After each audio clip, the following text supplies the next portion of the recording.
Hey guys, this is bimzycodes and welcome back. In today's lesson we're going to be going over scene management. And the best way to do this is by implementing a win and loss mechanic for our game. So starting out, let's create a new empty game object and call this one Game Manager.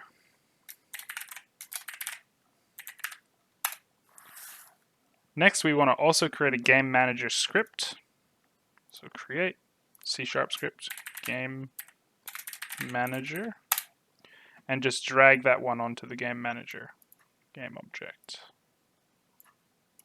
Alright, let's open up the script. So before we implement the Game Manager functionality, let's go to our player class and implement the win-lose mechanics. So at the moment, we don't really have any conditions that need to be met in order to win the game. So let's go and do that right now. Let's create a public int target score variable. Now, once we hit this score, we're going to have a message that comes up on the screen that says you've won game. So target score, and we'll set that one equal to 1000. Actually, I don't know if that's a realistic target or not. Let's make that 200 for now. So it's pretty easy to win our game. Target score. So now we want to do some conditional checks in our onTriggerEnter method here. So if lives is less than or equal to 0, we've already got our game over comment over here. And then here we want to check for score. Else score plus equal to. So let's target score if score is greater than or equal to target score. Now here we want to win game. So I'm actually going to just put some debugs in here for now. So we're going to debug log, and let's throw this comment into the debug log. And here we're going to say game over just as a debug log as well. So we're going to do debug.log and let's say game over sad face. Oops, sad face. Alright, the next thing to do would be get that interaction working with our game manager class. Let's implement a reset method. We want to do this because regardless of the outcome, win or lose, we want to reset the game so the player can start again. So let's just go public, so we can call it from other classes, void and reset. We can probably move this start and update actually out of this class. We don't really need that functionality here. And if we just go to our reset, we want to call scene manager dot load scene, I think it's called load scene. And then here we can either pass in a string or an integer. So the string would be the scene name, or the integer would be the index of the scene. So we're just going to pass in an integer to make it easier for ourselves. And one last thing we need to do is import that piece of code. So we need to call using Unity scene management here, and that'll just add this line of code and give us a reference to this method. So jumping back into Unity, we can test this one out now.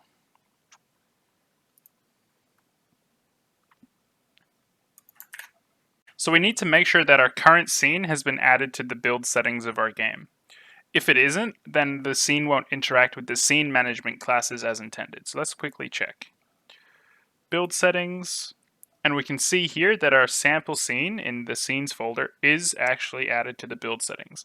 And we've got that index of 0, which is what we pass through into our class here in our scene manager.load scene. So I think that I actually forgot to call this reset method. So let's check if we have any references. So we can right click this reset method and find all references. And we don't. We don't have any references, which means we need to actually call this reset method from our player class. So what we want to do here in our player class is GameObject.find. Oops, I did the wrong GameObject. GameObject.find.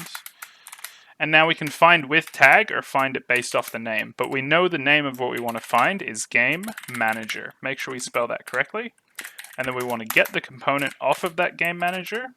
So we want to grab the Game Manager component. So that's just grabbing this class, Game Manager, the Game Manager class that's guaranteed to be on the game object that we find. And let's call that reset method. Now we want to copy this twice. Once when we die, and once when we win. So make sure we call this method after we debug log, or else this won't be printed to the game's console. All right, let's jump back into the game and see if this works.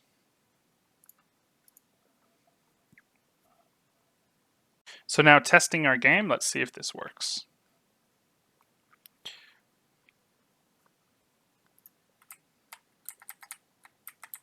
Let's grab some of these.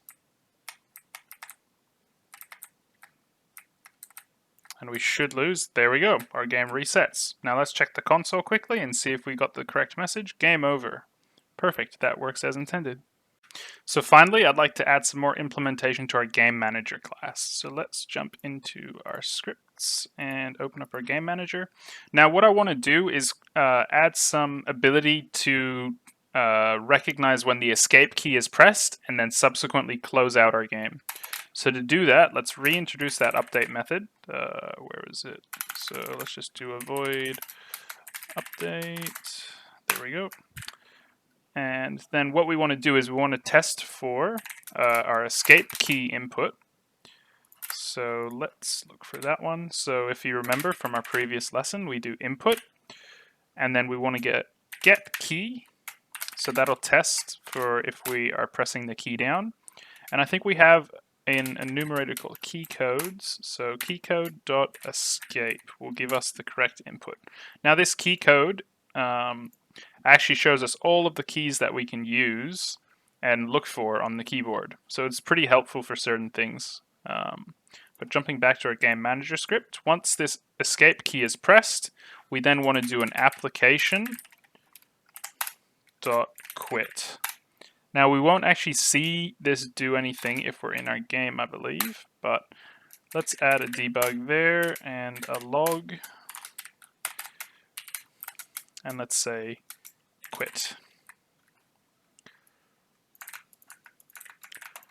All right, now we can get back into the game and test this.